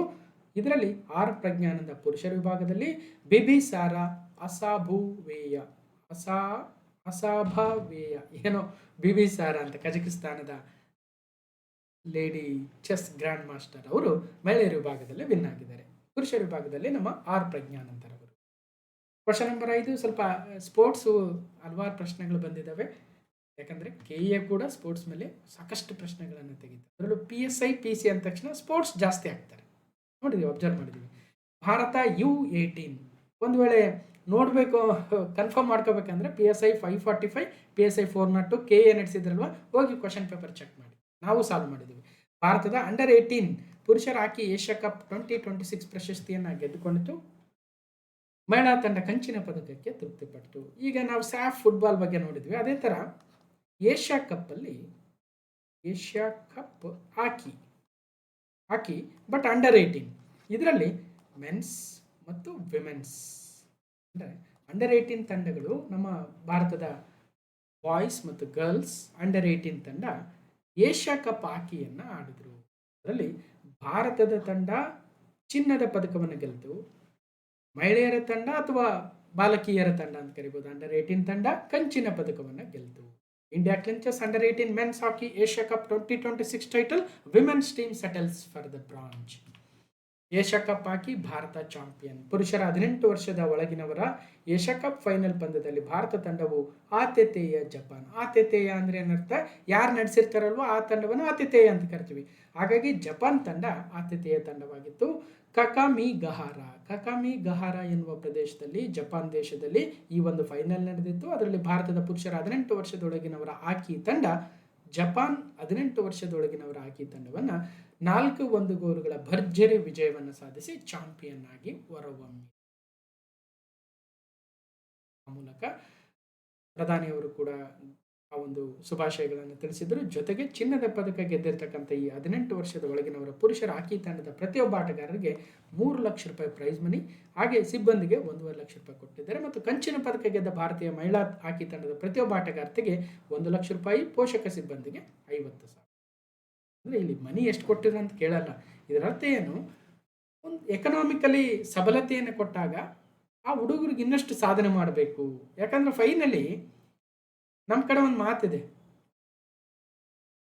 ಅಲ್ವಾ? ಏನು ಮಾತಿದೆ ಅಂದರೆ, ಈಗ ಏನೇ ಕೆಲಸ ಮಾಡು, ಒಂದಷ್ಟು ಈಗ ಸಮಾಜ ಸೇವೆ ಮಾಡ್ತಾರೆ ಅಥವಾ ಇನ್ನೊಂದು ಯಾವುದೋ ಸ್ಪೋರ್ಟ್ಸಲ್ಲಿ ಭಾಗವಹಿಸ್ತಾರೆ, ಇನ್ನೊಂದು ಏನೋ ಕೆಲಸ ಮಾಡ್ತಾರೆ. ಅಟ್ಲೀಸ್ಟ್ ಮನೆ ನಡೆಯೋಷ್ಟಾದರೂ ಅವ್ರಿಗೆ ದುಡ್ಡು ಬರದೆ ಹೋದರೆ ಯಾರು ಕೂಡ ಆ ಕೆಲಸ ಮಾಡೋಕ್ಕೆ ಬಿಡಲ್ಲ. ಮನೆಯಲ್ಲಿ ಕೇಳ್ತಾರೆ, ಏನಪ್ಪ ಏನಿದೆ ನಿನ್ನ ಕತೆ ಅಂತ. ಬರ್ತಿದ್ವಿ, ಊಟ ಮಾಡ್ತಿದ್ವಿ, ಓದ್ತಿದ್ವಿ, ಮನೆಗೆ ಏನು ತಂದಾಕವಲ್ಲ ಅಂತ ಕೇಳ್ತಾರೆ. ಹಾಗಾಗಿ ಹುಡುಗರು ಮುಂದಿನ ವಿಶ್ವಕಪ್ಗೆ, ಮುಂದಿನ ಒಲಿಂಪಿಕ್ಸ್ಗೆ ನಮ್ಮ ತಂಡ ರೆಡಿ ಆಗ್ತಾ ಇದೆ ಅಂದಾಗ ಅವ್ರಿಗೆ ಒಂದಷ್ಟು ಎಕನಾಮಿಕಲಿ ಸಮರ್ಥರನ್ನಾಗಿ ಮಾಡ್ತಕ್ಕಂಥದ್ದು ಸರ್ಕಾರದ ಕರ್ತವ್ಯ. ಆ ಮೂಲಕ ಪ್ರೈಸ್ ಮನಿಯನ್ನು ಕೂಡ ಘೋಷಣೆ ಮಾಡಿದ್ದಾರೆ. Under 18 Asia cup Indian men triumph, women take home bronze. 2026 men's hockey under 18 Asia cup ಜಪಾನಿನ ಕಕಾಮಿ ಗಹಾರ ಎನ್ನುವ ಪ್ರದೇಶದಲ್ಲಿ 29 ಮೇಯಿಂದ 6 ಜೂನ್ವರೆಗೂ ನಡೀತು. ಭಾರತ ತಂಡ 3ನೇ ಬಾರಿಗೆ ಚಾಂಪಿಯನ್ ಆಯಿತು, ಜಪಾನ್ ತಂಡವನ್ನು ಸೋಲಿಸುವ ಮೂಲಕ. ಅದೇ ರೀತಿಯಾಗಿ ಮಹಿಳೆಯರ ಅಂಡರ್ 18 ಹಾಕಿ ಸೇಮ್ ಪ್ಲೇಸಲ್ಲಿ ನಡೀತಿತ್ತು. ಇದರಲ್ಲಿ ಚೀನಾ 1ನೇ ಸ್ಥಾನ, ಜಪಾನ್ ಅಗೇನ್ 2ನೇ ಸ್ಥಾನ, ಭಾರತದ ಮಹಿಳೆಯರ ತಂಡ 3ನೇ ಸ್ಥಾನ ಅಂದರೆ ಕಂಚಿನ ಪದಕವನ್ನು ಗೆದ್ದರು. ಕ್ವಶನ್ ನಂಬರ್ 6, ಅರಾವಳಿ ಬೆಟ್ಟ ಶ್ರೇಣಿ. ಮತ್ತೊಮ್ಮೆ ಸುದ್ದಿಗೆ ಬಂದಿದೆ, ಅರಾವಳಿ ಬೆಟ್ಟ ಶ್ರೇಣಿ. ಈಗ ನಿಮ್ಮೂರಲ್ಲಿ ಬೆಟ್ಟಗಳಿದಾವೆ ಅನ್ಕೊಳ್ಳೋಣ, ಈ ಥರ ಬೆಟ್ಟ ಇದ್ದಾವೆ. ನಿಮ್ಮೂರಿನ ಬೇಸು ಅಥವಾ ನಮ್ಮೂರಿನ ಬೇಸೆ ಅನ್ಕೊಳ್ಳೋಣ. ನಮ್ಮೂರಲ್ಲಿ ಬೆಟ್ಟ ಇಲ್ಲ, ಅದಕ್ಕೆ ನಿಮ್ಮೂರು ಅಂತ ಹೇಳ್ತಾ ಇದ್ದೀನಿ. ನಮ್ಮೂರಲ್ಲಿ ಒಂದು ಮಿಸ್ಸಿಂಗ್ ಏನಂದರೆ, ನಮ್ಮೂರಲ್ಲಿ ಹಳ್ಳ ಇದೆ ಆದರೆ ಗುಡ್ಡ ಇಲ್ಲ. ನಾವು ಹುಡುಗರಿದ್ದಾಗ ಅನ್ಕೊಳ್ತಾ ಇದ್ದೀವಿ, ಗುಡ್ಡ ಇದ್ದರೆ ಚೆನ್ನಾಗಿತ್ತು ನಮ್ಮೂರಲ್ಲಿ ಅಂತ. ರೈಟ್. ಈಗ ಊರಿನ ಬೇಸ್ ಇದರಿಂದ ಇದು 150 ಮೀಟರ್ ಎತ್ತರ ಇದೆ, ಈ ಗುಡ್ಡದ ಎತ್ತರ. ಅದೇ ರೀತಿಯಾಗಿ ಈ ಗುಡ್ಡದ ಎತ್ತರ 160 ಮೀಟರ್ ಇದೆ ಅನ್ಕೊಳ್ಳೋಣ. ಇದು ಇಲ್ಲಿಂದ 140 ಇದೆ, ಇದು 130 ಇದೆ ಅನ್ಕೊಳ್ಳೋಣ ಇಲ್ಲಿ. ಬಟ್ ಏನಾಗ್ತಾ ಇದೆ, ಇಲ್ಲಿ ಇನ್ನೊಂದು ಬೇಸ್, ಲೋಕಲ್ ಬೇಸ್ ಮಾಡ್ಕೊಂಡಿದ್ದಾರೆ ಅನ್ಕೊಳ್ಳ. ಇಲ್ಲಿ ಲೋಕಲ್ ಬೇಸ್, ಇದು village base, village main base ಅನ್ಕೊಳ್ಳ. ಅಂದರೆ ನಿಮ್ಮೂರಿನ ಮೇನ್ ತಳ ಅಂದರೆ ಸಮತಟ್ಟಾಗಿರ್ತಕ್ಕಂಥ ಪ್ರದೇಶ ಇದು. ಆ ಗುಡ್ಡದ ಹತ್ರ ಹೋದಾಗ ಆ ಗುಡ್ಡದ ಅಕ್ಕಪಕ್ಕದಲ್ಲಿ ಒಂದು ಸಮತಟ್ಟಾಗಿರ್ತಕ್ಕಂಥ ಪ್ರದೇಶ ಇದು. ಇಲ್ಲಿಂದ ಈ ಗುಡ್ಡ ಏನಿದೆ, ವಿಲೇಜ್ನ ಬೇಸಿಂದ 130 ಮೀಟರ್ ಇತ್ತು, ಈ ಲೋಕಲ್ ಬೇಸಿಂದ ಜಸ್ಟ್ 70 ಮೀಟರ್ ಇದೆ ಅನ್ಕೊಳ್ಳೋಣ. ಇಲ್ಲಿ ಏನು ಹೇಳ್ತಾ ಇದೆ, ನಿಮ್ಮೂರಲ್ಲಿ ಒಂದು ಆರ್ಡರ್ ಬಂತು, ಲೋಕಲ್ ಬೇಸಿಂದ 70 ಮೀಟ್ರ್, ಲೋಕಲ್ ಬೇಸಿಂದ 100 ಮೀಟ್ರ್ ಒಳಗಡೆ ಇದ್ದರೆ ಅಲ್ಲಿ ನಾವು ಕಲ್ಲು ಕ್ವಾರಿ ಗಣಿಗಾರಿಕೆಯನ್ನು ಮಾಡ್ಬೋದು ಅಂತ ಆರ್ಡರ್ ಬಂತಂತ ತಿಳ್ಕೊಳ್ರಿ. ಆಗ ನೀವು ಸುಮ್ಮನೆ ಇರ್ತೀರಾ? ಅಲ್ರಿ ಲೋಕಲ್ ಬೇಸ್ ಬೇಡ ನಮಗೆ, ಲೋಕಲ್ ಬೇಸ್ ಅಂದರೆ ಈ ಗುಡ್ಡನೂ ಹೋಗುತ್ತೆ, ಈ ಗುಡ್ಡನೂ ಹೋಗುತ್ತೆ. ನಮಗೆ ಮೇಯ್ನ್ ವಿಲೇಜ್ ಬೇಸಿಂದ ತಗೊಳ್ರಿ, ಅಲ್ಲಿಂದ 130, ಇದು 140, ಇದು 160, ಇದು 100. ಕ್ರೈಟೀರಿಯಾ ಏನು, 100 ಮೀಟ್ರ್ ಎತ್ತರ ಇಲ್ಲ ಅಂದರೆ ಗಣಿಗಾರಿಕೆ ಮಾಡಿ, 100 ಮೀಟ್ರ್ ಎತ್ತರ ಇದಾವಂದರೆ ಗಣಿಗಾರಿಕೆ ಬೇಡ. ನಿಮ್ಮ ಟೀಮ್ ಇದೆ, ನಿಮ್ಮ ಊರಲ್ಲಿ ಒಂದು ಪರಿಸರ ಆಸಕ್ತ ಒಳ್ಳೆ ತಂಡ ಇದೆ, ಯಂಗ್ ಹುಡುಗರಿದ್ದೀರಾ, ನಾವು ಉಳಿಸ್ಕೋಬೇಕು ನಮ್ಮ ಊರಿನ ಗುಡ್ಡ ಅಂದ್ಬಿಟ್ಟು ಹೋರಾಟ ಮಾಡ್ತಾ ಇದ್ದೀರಿ. ನೀವೇನು ಮಾಡಿದ್ರಿ, ಇಲ್ಲ ಲೋಕಲ್ ಬೇಸ್ ತೊಗೊಂಡ್ಬಿಟ್ರೆ ಅರ್ಧಕ್ಕರ್ಧ ಗುಡ್ಡಗಳು ಅಲ್ಲಿ ಯಾವುದೋ ಸಮತಟ್ಟಾಗಿರ್ತಕ್ಕಂಥ ಪ್ರದೇಶದಿಂದ ನೀವು ಲೆಕ್ಕ ಹಾಕಿದರೆ ಆಬ್ವಿಯಸ್ಲಿ ಸುಮಾರು ಗುಡ್ಡಗಳು ಬಂದ್ಬಿಡ್ತವೆ. ಆ ಲೆಕ್ಕದಲ್ಲಿ 100 ಮೀಟ್ರ್ ಒಳಗಡೆ ಬಂದ್ಬಿಡ್ತವೆ. ಆಗಬೇಡ್ರಿ, ನಮ್ಮ ಊರಲ್ಲಿ ಒಂದು ಸಮತಟ್ಟಾಗಿರ್ತಕ್ಕಂಥ ಪ್ರದೇಶ ಇದೆ, ಅಲ್ಲಿ ಎಲ್ಲ ಮನೆಗಳಿದ್ದಾವೆ, ಅಲ್ಲಿಂದ ಎಷ್ಟು ಹೈಟಲ್ಲಿದೆ ಅಂತ ಲೆಕ್ಕ ಹಾಕ್ಕೊಳ್ರಿ ಅಂತ ಹೇಳ್ತೀರಿ. ಅರ್ಥ ಆಯ್ತು ಅನ್ಕೊಳ್ತೀನಿ. ಈಗ ಹೋಗೋಣವಾ ಈ ಟಾಪಿಕ್ಕಿಗೆ ಬನ್ನಿ. ಅರಾವಳಿ ಬೆಟ್ಟ ಶ್ರೇಣಿಯ ವ್ಯಾಖ್ಯಾನ ಮತ್ತು ಗಡಿರೇಖೆಯ ಕುರಿತ ಕೇಂದ್ರದ ವರದಿಯ ಸ್ವತಂತ್ರ ಪರಿಶೀಲನೆ ನಡೆಸಲು ಭಾರತೀಯ ಅರಣ್ಯ ಸಂಶೋಧನಾ ಮತ್ತು ಶಿಕ್ಷಣ ಮಂಡಳಿಯ ಮಹಾನಿರ್ದೇಶಕಿ ಕಾಂಚನ ದೇವಿ ನೇತೃತ್ವದಲ್ಲಿ ಸುಪ್ರೀಂ ಕೋರ್ಟ್ ಒಂದು ಉನ್ನತಾಧಿಕಾರದ ತಜ್ಞರ ಸಮಿತಿಯನ್ನು ರಚಿಸಿದೆ. ಅರ್ಥ ಆಗದೆ ಹೋದ್ರೆ ಪರವಾಗಿಲ್ಲ, ಮುಂದೆ ಅರ್ಥ ಆಗುತ್ತೆ ಸ್ವಲ್ಪ ಕೇಳಿ. The Supreme Court has constituted a high-powered expert committee headed by Kanchana Devi, Director General of the Indian Council of Forestry Research and Education, to conduct an independent review of the Center's report on the definition and delineation of the Aravali Hill Range. ಇನ್ನೂ ಅರ್ಥ ಆಗಿಲ್ಲ ಅಂದರೆ ಇವಾಗ ನಿಧಾನವಾಗಿ decode ಮಾಡ್ತಾ ಹೋಗೋಣ. ಸರ್ಕಾರ ಏನು ಹೇಳಿತ್ತು, ಕೇಂದ್ರ ಸರ್ಕಾರ ಒಂದು ರಿಪೋರ್ಟ್ ಕೊಟ್ಟಿತ್ತು. ಏನು ರಿಪೋರ್ಟು? ಅರಾವಳಿ ಬೆಟ್ಟಗಳಲ್ಲಿ ಲೋಕಲ್ ಬೇಸನ್ನು ತೆಗೆದುಕೊಂಡು ಆ ಬೇಸಿಂದ 100 ಮೀಟರ್ ಎತ್ತರ ಇರ್ತಕ್ಕಂತಹ ಗುಡ್ಡದ ಶ್ರೇಣಿಯನ್ನು ಬಿಟ್ಟು 100 ಮೀಟರ್ ಒಳಗಡೆ ಇದ್ದರೆ ಅಲ್ಲಿ ಗಣಿಗಾರಿಕೆಗೆ ಅವಕಾಶವನ್ನು ಕೊಡ್ತೀವಿ ಅಂತ ಹೇಳಿದರು. ಆ ಮೂಲಕ ಅರಾವಳಿ ಬೆಟ್ಟಗಳ ಆ ಶ್ರೇಣಿಯ ವ್ಯಾಖ್ಯಾನ, ಗಡಿ ರೇಖೆಯನ್ನು ತಮ್ಮದೇ ಆಗಿರ್ತಕ್ಕಂಥ ವ್ಯಾಖ್ಯಾನ ಕೊಟ್ಟಿದ್ರು ಕೇಂದ್ರ ಸರ್ಕಾರ. ಒಂದು ರಿಪೋರ್ಟ್ ರೆಡಿ ಆಯಿತು. ಈಗ ಆ ರಿಪೋರ್ಟ್ ಪ್ರಕಾರ ನೀವು ಅಧ್ಯಯನ ಮಾಡಿ ನಿಮ್ಮದೇ ಆಗಿರ್ತಕ್ಕಂಥ ಒಪಿನಿಯನ್ನ ಕೊಡಿ, ಇಂಡಿಪೆಂಡೆಂಟ್ ಒಪಿನಿಯನ್ನ ರಿವ್ಯೂನ ಕೊಡಿ ಅಂತ ಕಾಂಚನ ದೇವಿ ಅವರ ನೇತೃತ್ವ. ಅವ್ರು ಯಾರು ಅಂದರೆ director general of Indian council of forestry research and ಎಜುಕೇಷನ್ನ ಡೈರೆಕ್ಟರ್ ಜನರಲ್ ಆಗಿರ್ತಕ್ಕಂತಹ ಕಾಂಚನ ದೇವಿ ಅವರ ನೇತೃತ್ವದ ಒಂದು ಎಕ್ಸ್ಪರ್ಟ್ ಕಮಿಟಿಯನ್ನು ಇವತ್ತು ಸುಪ್ರೀಂ ಕೋರ್ಟ್ ಕಾನ್ಸ್ಟಿಟ್ಯೂಟ್ ಮಾಡಿದೆ ಮತ್ತು ಅವ್ರಿಗೆ ಮುಂದಿನ ಆಗಸ್ಟ್ ಒಳಗಡೆ ನಮಗೆ ರಿಪೋರ್ಟನ್ನು ಕೊಡಿ ಅಂತ ಹೇಳಿದೆ. ಅರ್ಥ ಆಯ್ತು ಅಂತ ಇನ್ನು ಮುಂದೆ ಇನ್ನೂ ಚೆನ್ನಾಗಿ ಅರ್ಥ ಆಗುತ್ತೆ. ನೋಡೋಣ. ಅರಾವಳಿ ಪರಿಶೀಲನೆಗೆ ಸಮಿತಿ, ಕಾಂಚನ ದೇವಿ ನೇತೃತ್ವದಲ್ಲಿ ಸಮಿತಿ ರಚಿಸಿದ ಸುಪ್ರೀಂ ಕೋರ್ಟ್. ಅರಾವಳಿ ಪರ್ವತ ಶ್ರೇಣಿಯ ವ್ಯಾಖ್ಯಾನ ಮತ್ತು ನಿರೂಪಣೆ ಕುರಿತು ಕೇಂದ್ರ ಸರ್ಕಾರವು ಸಲ್ಲಿಸಿರುವ ವರದಿಯನ್ನು ಪರಿಶೀಲಿಸಲು ಸುಪ್ರೀಂ ಕೋರ್ಟ್ ಉನ್ನತಾಧಿಕಾರ ಸಮಿತಿಯೊಂದನ್ನು ರಚಿಸಿದೆ. ಭಾರತೀಯ ಅರಣ್ಯ ಸಂಶೋಧನಾ ಮತ್ತು ಶಿಕ್ಷಣ ಮಂಡಳಿಯ ಮಹಾನಿರ್ದೇಶಕರಾದ ಕಾಂಚನ ದೇವಿ ನೇತೃತ್ವದಲ್ಲಿ ಸಮಿತಿಯನ್ನು ರಚಿಸಲಾಗಿದೆ. 2026 ಆಗಸ್ಟ್ 31 ಸಮಗ್ರ ವರದಿಯನ್ನು ಸಲ್ಲಿಸುವಂತೆ ಸೂಚಿಸಲಾಗಿದೆ. ಈ ಹಿಂದಿನ ವರದಿಯಲ್ಲಿ ಪ್ರಮುಖ ದ್ವಂದ್ವ ಎಂದು ಉಲ್ಲೇಖಿಸಿರುವ ಅಂಶಗಳನ್ನು ಪರಿಹರಿಸುವಂತೆಯೂ ನ್ಯಾಯಾಲಯ ನಿರ್ಧರಿಸಿದೆ. ಪರಿಸರ, ಅರಣ್ಯ, ಹವಾಮಾನ ಬದಲಾವಣೆ ಸಚಿವಾಲಯದ ಕಾರ್ಯದರ್ಶಿ ಅಧ್ಯಕ್ಷತೆಯಲ್ಲಿ ರಚಿಸಲಾಗಿದ್ದ ಸಮಿತಿಯು ಸಿದ್ಧಪಡಿಸಿದ ವರದಿಯ ಅನುಷ್ಠಾನವನ್ನು ಸುಪ್ರೀಂ ಕೋರ್ಟ್ ಕಳೆದ ಡಿಸೆಂಬರ್ 29 ತಡೆದು ಹಿಡಿದಿತ್ತು. ಡಿಸೆಂಬರಲ್ಲಿ ನಾವು ಇದನ್ನು ಮಾತಾಡಿದ್ವಿ ಕೂಡ. ಹಾಗಾಗಿ ಅಧ್ಯಕ್ಷರಾದ ಈ ಸಮಿತಿಯ ಅಧ್ಯಕ್ಷರು ಕಾಂಚನ ದೇವಿ ಅವರು. ಸದಸ್ಯರು ಯಾರಾಗ್ತಾ ಇದ್ದಾರೆ? ಒಂದು ಡಾಕ್ಟರ್ ಸುಭಾಷ್ ಆಶುತೋಷ್ ಅವರು, ಭಾರತೀಯ ಅರಣ್ಯ ಸರ್ವೇಕ್ಷಣಾ ನಿವೃತ್ತ ಮಹಾನಿರ್ದೇಶಕರು, ಭಾರತೀಯ ಭೂ ಸರ್ವೇಕ್ಷಣೆಯ ನಿವೃತ್ತ ನಿರ್ದೇಶಕರಾಗಿರ್ತಕ್ಕಂಥ ಡಾಕ್ಟರ್ ರಾಜೇಂದ್ರ ಕುಮಾರ್ ಶರ್ಮಾ, ಹಾಗೆ ಇನ್ನಷ್ಟು ಜನ ಇದರ ಸದಸ್ಯರಾಗಿದ್ದಾರೆ. ಬಟ್ ಯಾರು ಅಧ್ಯಕ್ಷರ ಅನ್ನೋದು ನೆನ್ಪಿಟ್ರು ಸಾಕು, ಅವರ ಕಾರ್ಯ ಏನಿರುತ್ತೆ ಅಂತ ನೆನ್ಪಿಟ್ರು ಓಕೆ. ಡಿಸೆಂಬರಲ್ಲಿ ತಡೆ ಹಿಡಿದಿತ್ತಲ್ವ ಸುಪ್ರೀಂ ಕೋರ್ಟ್. ಹಾಗಾದರೆ ಕ್ಲಾಸ್ ನಂಬರ್ 1017 ಹೋಗಿ ನೋಡಬೇಕು. December 2025 part 10. ಇನ್ನು ನಾನು ಹೇಳೋಕೆ ಹೋಗಲ್ಲ, ಭಾಳ ಡೀಟೇಲ್ಸ್ ಇದೆ, ಇಷ್ಟಕ್ಕೆ ನಿಲ್ಲಿಸ್ತಾ ಇದ್ದೀನಿ. ಎಲ್ಲ ಇಲ್ಲೇ ಹೇಳ್ತಾ ಹೋದರೆ ಇನ್ನೂ ಬೇಕಾದಷ್ಟು ಪಾಠಗಳು ಮಾಡೋದಿದೆ. 2017 ಡಿಸೆಂಬರ್ 2025 ಪಾರ್ಟ್ 10 ಏನಿತ್ತು? ಅರಾವಳಿ ವ್ಯಾಖ್ಯಾನವನ್ನು ನಿರ್ಧರಿಸುವ ತನ್ನದೇ ಆದ ತೀರ್ಪನ್ನು ಸುಪ್ರೀಂ ಕೋರ್ಟ್ ತಡೆ ಹಿಡಿದಿದೆ. ಉನ್ನತ ಮಟ್ಟದ ಸಮಿತಿಯಿಂದ ಮರು ಪರಿಶೀಲನೆಗೆ ಸೂಚಿಸಿತ್ತು. ಈಗ ಅದರದ್ದು ಆರ್ಡರ್ ಆಗಿದೆ. ಅರಾವಳಿ ಹೊಸ ವ್ಯಾಖ್ಯಾನಿಗೆ ತಡೆ ಏನು ಎಲ್ಲ ಓದಿ, ನಾನು ಹೇಳಿರೋ ಕ್ಲಾಸು ಅಲ್ವಾ? ಇಲ್ಲಾಂದರೆ ಇದ್ರ PDF ಕೊಟ್ಟಾಗಾದರೂ ಓದ್ಕೊಳ್ಳಿ. ಅರಾವಳಿ ರೇಂಜ್ ಅಂದರೆ ಎಲ್ಲಿಂದ ಎಲ್ಲಿಗೆ ಬರುತ್ತೆ ಎಲ್ಲ ಹೇಳಿದ್ದೀನಿ ಕಂಪ್ಲೀಟ್. ವೆಸ್ಟರ್ನ್ ರಾಜಸ್ಥಾನ ಏನು, ಈಸ್ಟರ್ನ್ ರಾಜಸ್ಥಾನ ಏನು, ಗುರು ಶಿಖರ ಎಲ್ಲಿ ಬರುತ್ತೆ, ಮೌಂಟ್ ಅಬು ಅಂದ್ರೇನು, ಅಥವಾ ರಾಷ್ಟ್ರಪತಿ ಭವನ ಏನು ರೈಜನ್ ಹಿಲ್ಸಲ್ಲಿ ಬರುತ್ತೆ, ಆ ರೈಜನ್ ಹಿಲ್ಸು ಅರಾವಳಿಯ ಭಾಗವ ಹೌದಾ ಅಲ್ವಾ, ಅಲ್ಲಿ ಬರ್ತಕ್ಕಂಥ ನದಿಗಳು ಯಾವ್ಯಾವು, ಶಿಖರಗಳು ಯಾವ್ಯಾವು ಎಲ್ಲವನ್ನು ಮಾತಾಡಿದ್ದೀವಿ.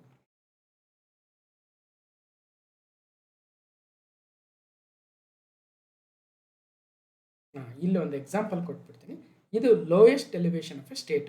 ರಾಜಸ್ಥಾನ ಗುಜರಾತ್ ಮತ್ತು ಹರಿಯಾಣ ಹಾಗೂ ಡೆಲ್ಲಿ ಕೇಂದ್ರಾಡಳಿತ ಪ್ರದೇಶಕ್ಕೆ ವಿಸ್ತರಿಸಿರ್ತಕ್ಕಂಥ ಈ ಒಂದು ಅರಾವಳಿ ಶ್ರೇಣಿ ಏನಿದೆ, ಅಲ್ಲಿ local elevation of A state ತೆಗೆದುಕೊಂಡು ಅಲ್ಲಿಂದ ಸಪೋಸ್ ಇದು 150 ಮೀಟರ್ ಇದೆ ಈ ಬೆಟ್ಟದ ತುದಿ, ಆದರೆ ಲೋಕಲ್ ಪ್ರೊಫೈಲ್ ತೆಗೆದುಕೊಂಡಾಗ ಜಸ್ಟ್ 80 ಮೀಟರ್ ಆಗುತ್ತೆ, ಜಸ್ಟ್ 80 ಮೀಟರ್. ಹಾಗಾಗಿ ಲೋಕಲ್ ಬೇಸ್ ತಗೊಂಡ್ರೆ ಇದು ಗಣಿಗಾರಿಕೆಗೆ ಬರಲ್ಲ, ಇದು lowest elevation of A state ತಗೊಂಡ್ರೆ ಬರಲ್ಲ, ಲೋಕಲ್ ಪ್ರೊಫೈಲ್ ತಗೊಂಡ್ರೆ ಬರುತ್ತೆ. ಸೆಂಟ್ರಲ್ ಗೌರ್ಮೆಂಟ್ ಏನು ಹೇಳ್ತಾ ಇದೆ, ಇಲ್ಲ ನಾವು ಲೋಕಲ್ ಪ್ರೊಫೈಲ್ ತಗೊಳ್ತೀವಿ ಅಂದರೆ ಆ ಗುಡ್ಡದ ಆಸುಪಾಸಿನಲ್ಲಿರ್ತಕ್ಕಂಥ ಸಮತಟ್ಟಾಗಿರ್ತಕ್ಕಂಥ ಪ್ರದೇಶದಿಂದ 100 ಮೀಟರ್ ಇದೆಯಾ ಇಲ್ವಾ ಅಂತ ಅಷ್ಟೇ ನೋಡ್ತೀವಿ ನಾವು. 100 ಮೀಟರ್ ಇದ್ದರೆ ಗಣಿಗಾರಿಕೆ ಮಾಡಲ್ಲ, 100 ಮೀಟರ್ ಒಳಗಡೆ ಇದ್ದರೆ ಮಾಡ್ತೀವಿ ಅಷ್ಟೇ.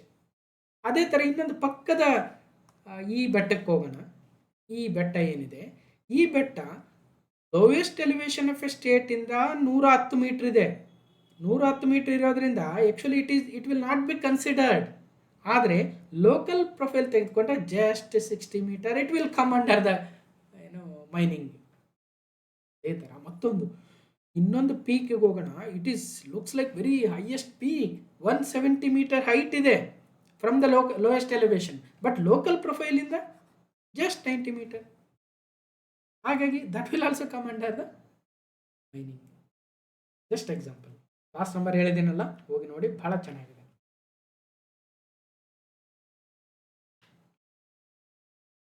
Question number 7. ರಷ್ಯಾ ನಿರ್ಮಿತ ಹೊಸ S-400 ಟ್ರಯಂಫ್ ಅಥವಾ ಸುದರ್ಶನ ಚಕ್ರ ವಾಯು ರಕ್ಷಣಾ ವ್ಯವಸ್ಥೆಯ 4ನೇ ಸ್ಕ್ವಾಡ್ರನ್ ಭಾರತಕ್ಕೆ ಆಗಮಿಸಿದೆ.